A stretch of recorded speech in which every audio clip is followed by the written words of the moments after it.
ഓഡിയൻസിന് നമസ്കാരം. വേദിയിലും സദസ്സിലുമുള്ള വിശിഷ്ട വ്യക്തികളെ, പ്രിയപ്പെട്ട കൂട്ടുകാരെ, നമ്മുടെ സമൂഹത്തിൽ കാർന്നു തിന്നുന്ന ലഹരി എന്ന വൻ വിപത്തിനെതിരെ രണ്ടു വാക്ക് സംസാരിക്കാനാണ് ഞാൻ ഇന്നിവിടെ വന്നിരിക്കുന്നത്. എൻ്റെ പേര് ആയിഷാൻ. 1987 ഐക്യരാഷ്ട്രസഭയുടെ പൊതു അസംബ്ലിയിലാണ് ജൂൺ 26 ലോകലഹരി വിരുദ്ധ ദിനമായി ആചരിക്കാൻ തീരുമാനിക്കുന്നത്. ആൺപെൺ വ്യത്യാസമില്ലാതെ നമ്മുടെ സമൂഹത്തിൽ പലരും ലഹരിക്കടിമയായിക്കൊണ്ടിരിക്കുകയാണ്.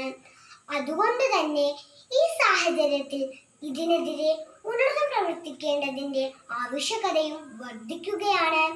ആരോഗ്യമുള്ള സമൂഹത്തിനായി ലഹരി വസ്തുക്കൾ വർജിക്കേണ്ടത് അനിവാര്യമാണ്. സ്കൂൾ കുട്ടികൾ പോലും ലഹരിക്കടിമപ്പെടുന്നു. ഒരു പകലിന്റെ ഭൂരിഭാഗവും കുട്ടികൾ സ്കൂളിലാണല്ലോ ചിലവിടുന്നത്. അതുകൊണ്ട് തന്നെ രക്ഷിതാക്കളെ പോലെ അധ്യാപകരും കുട്ടികളെ ശ്രദ്ധിക്കണം. കുട്ടികളുടെ പെരുമാറ്റത്തിൽ എന്തെങ്കിലും അസ്വാഭാവികത തോന്നിയാൽ എത്രയും പെട്ടെന്ന് രക്ഷിതാക്കളെ അറിയിക്കുക. തുടക്കത്തിലെ അവർക്ക് വൈദ്യസഹായം നൽകിയാൽ നമുക്കവരെ രക്ഷിക്കാം. മദ്യസൽക്കാരമില്ലാത്ത ഒരാഘോഷവും ഇന്ന് നമ്മുടെ നാട്ടിൽ നടക്കാറില്ല. അതുകൊണ്ട് തന്നെ ഇതിനെതിരെ മുൻകൈയെടുക്കേണ്ടത് നമ്മുടെ യുവാക്കളാണ്. തോരാത്ത കണ്ണുനീരിലേക്കും നിത്യദാരിദ്ര്യത്തിലേക്കും നരക ജീവിതത്തിലേക്കുമാണ് മദ്യപാനം പോലുള്ള ദുശീലങ്ങൾ അവരുടെ കുടുംബത്തെ തള്ളിവിടുന്നത്.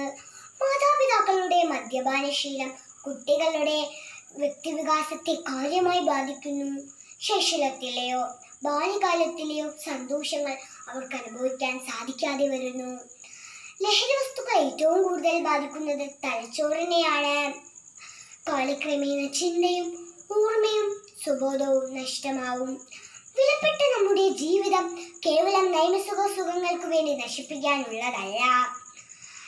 ലഹരിക്കടിമപ്പെട്ട് നമ്മുടെ നാടിന്റെ സ്പന്ദനം താളം തെറ്റാതിരിക്കാൻ നമുക്കെല്ലാവർക്കും കൈകോർക്കാം. നല്ലൊരു നാളേക്കായി ഒരുമിച്ച് പോരാടാം.